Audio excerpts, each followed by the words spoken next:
Sin cultura no podría explicarme ni siquiera quién soy. Terminé traicionando un poco la vocación familiar, que era la medicina, porque todo el mundo en mi familia es médico, excepto yo.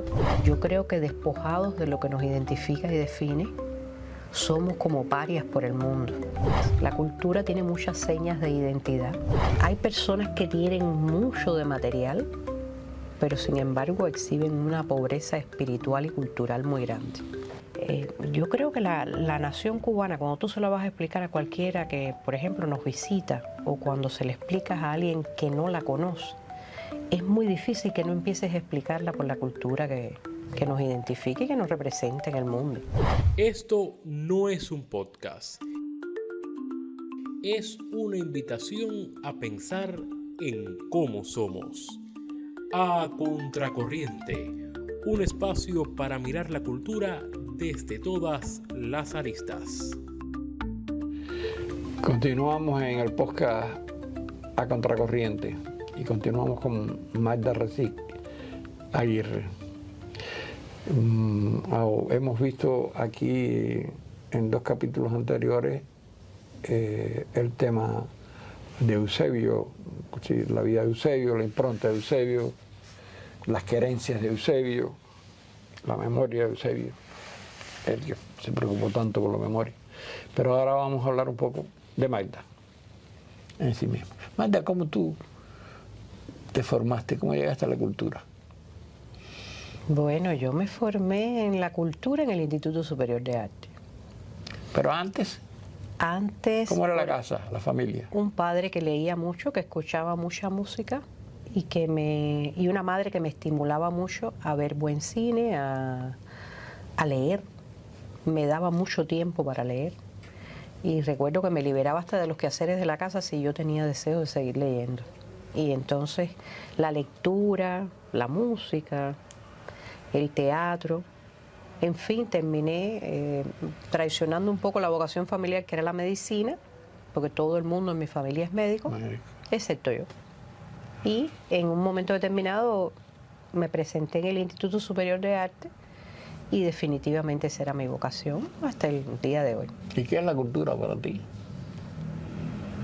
Bueno, en lo personal es el ámbito donde puedo vivir, porque sin cultura no podría explicarme ni siquiera quién soy. Entonces, para mí la cultura es esa especie de descubrimiento del mundo que con ojos curiosos he ido explorando y que me identifica a los individuos, a las naciones, a los entornos de mi propio país. La cultura tiene muchas señas de identidad y en el caso personal defiendo mucho ese sentido de pertenencia a la cultura cubana, porque yo creo que despojados de lo que nos identifica y define, somos como parias por el mundo. La cultura viene siendo esa sustancia, esa esencia que nos explica, que explica todo, nuestros comportamientos, nuestro modo de ver el mundo, que explica la manera en que creamos, que nos hace disfrutar y entender el arte, la literatura. En fin, a mí me parece que los individuos despojados de cultura y de valores culturales que van adquiriendo son pobres. Hay personas que tienen mucho de material, pero sin embargo exhiben una pobreza espiritual y cultural muy grande. Por eso yo creo que Fidel Castro enfatizaba tanto en que la cultura era ese elemento clave, determinante para la vida cubana y para nuestra propia gente. Por eso creo que se preocupó porque fundáramos muchas escuelas, muchas instituciones culturales, porque el individuo debe tener esa especie de ropaje, de conocimiento acumulado que lo acompañe para interpretar la realidad en la que vive, para proyectarse en el futuro. Y esos rudimentos solo los aporta la cultura. Una persona desustanciada de cultura no creo que llegue muy lejos. Tú tienes muchísima relación cotidiana con la cultura, está incorporada orgánicamente en ti. Haces programas en la televisión, que tienen que ver con la cultura, Espectador Crítico, Noticiero Cultural, en la Oficina del Historiador en Habana Radio, también es una emisora esencialmente cultural. Tienes tu espacio en el Pabellón Cuba, en la sede, en el Salón de Mayo, en el Pabellón Cuba, la sede de la Asociación Hermanos Ahí, que son encuentros con distintas personalidades de la cultura, generalmente de la cultura artística y literaria. Y no solo, también a veces se amplía a un concepto de cultura que tiene que ver más con aquella visión integral que tenía Fidel de la cultura, es decir, tiene esa relación, esta relación que te permite tener una visión actualizada de la cultura cubana. Porque aquí, cuando vas a Santiago, más o menos, hacen lo mismo, cuando vas a Camagüey, que uno lo ve en la prensa, etcétera. ¿Cuál es el estado de la cultura cubana hoy? Bueno, mira, yo no me considero una suerte de gurú de la cultura cubana. Creo que soy una persona que vive No, pero estás actualizada. Sí, cómo no. No es una visión académica lo que te estoy pidiendo. Bueno, vivo impresiones sobre la cultura que respiro en mi país.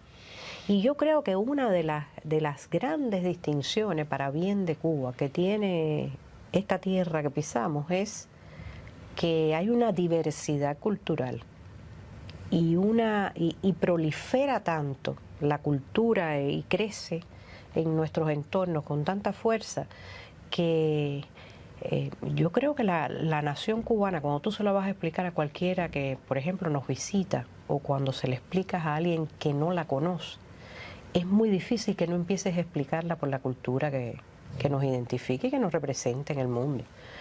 Y es impresionante cómo las nuevas generaciones siguen creciendo en entornos culturales y defienden la cultura nacional con sus propuestas, aun cuando son lenguajes visuales, musicales, de todo tipo, más contemporáneos. Pero siempre hay un apego a una tradición cultural que ha sido muy sólida. Creo que no se puede explicar incluso la conformación de la nacionalidad cubana si no se habla de una cultura muy propia, que en Cuba tiene raíces muy poderosas y que por eso hoy, a donde quiera que vamos, encontramos artistas cubanos de gran valor. Yo creo que también influye mucho el hecho de que hemos tenido muy buenas escuelas para la formación de artistas profesionales y es también un entorno muy propicio. Escuelas que además, como se sabe, son escuelas en las que el estudiante no debe pagar un centavo, solo debe poseer un talento demostrado y probado y una actitud para aprender y para desarrollar sus competencias artísticas. Y entonces yo sí pienso que es un estado de salud muy bueno, aun cuando los públicos hoy los debamos estudiar con mucha mayor profundidad, porque lo que sí creo que se ha deteriorado ante la avalancha de otro tipo de tecnologías y medios que proponen, desde, por ejemplo, desde las redes sociales, una banalización de nuestros entornos e incluso de nuestro desarrollo intelectual. Yo creo que en los públicos sí debemos poner énfasis en el modo en el que aprecian, entienden y disfrutan o no la buena cultura. Sino la cultura auténtica, la verdadera, la que nos representa a nosotros los cubanos. Porque hay que como que desbrozar mucha maleza para hallar las perlas. Y para un público es muy necesario que le aportemos conocimiento, pero que también le aportemos una suerte de instrumentos para la interpretación del ámbito cultural, para que no se pierdan en este gran concierto donde nos están diciendo a veces qué es lo culturalmente valioso y es algo demasiado entrecomillado y que sabemos que de buena cultura posee muy poco, y qué es lo que realmente podrían disfrutar con una garantía de calidad de la cultura. Y yo creo que ahí es donde más hay que trabajar. No creo que es tanto en la producción cultural, sino mucho más en la comunicación cultural y en los públicos que reciben o que deben disfrutar y apreciar el buen arte. ¿Y qué lugar ocupa la ética ahí? La ética, ¿en qué? ¿En los públicos o en los hacedores de la cultura? En la cultura. Bueno, yo creo, para mí como persona, la ética es un valor esencial. Yo creo que el individuo debe tener en la ética un componente esencial. Ahora, si hablamos de la cultura, por supuesto, sería como mentirnos a nosotros mismos desde los orígenes de lo que somos como cubanas y cubanos. La ética es esencial. Justicia y ética. Justicia y ética, no es que si no hay ética. Si no hay ética, no creo que haya algo culturalmente valioso. Yo creo que a veces se ha repetido, y creo que el propio Hart lo repetía, que un buen artista tiene que ser un buen ser humano por encima de todas las cosas, ¿no? Es decir, hablaba de una cualidad humana, hablaba de un sentido humanista, hablaba de una ética y de una vocación de servicio. Entonces, para mí el arte no puede estar desapegado de la ética, es algo inconcebible. Y sobre todo porque desde la ética también fundamentamos la autenticidad del arte. Es decir, un artista verdaderamente auténtico en lo que produce tiene que ser radicalmente un hombre honesto y de una cosmovisión ética muy peculiar para insertarse además en la sociedad nuestra contemporánea. Muchísimas gracias. Gracias por a ti, Omar. Capítulo. Creo que nos quedan otros. Bueno, veremos si en un futuro hacemos otros. Quería hablar de otro tema que tiene que ver con la proyección internacional contigo. Pero bueno, podemos grabarlo en otro momento. ¿Cómo no? Muchísimas gracias. A ti.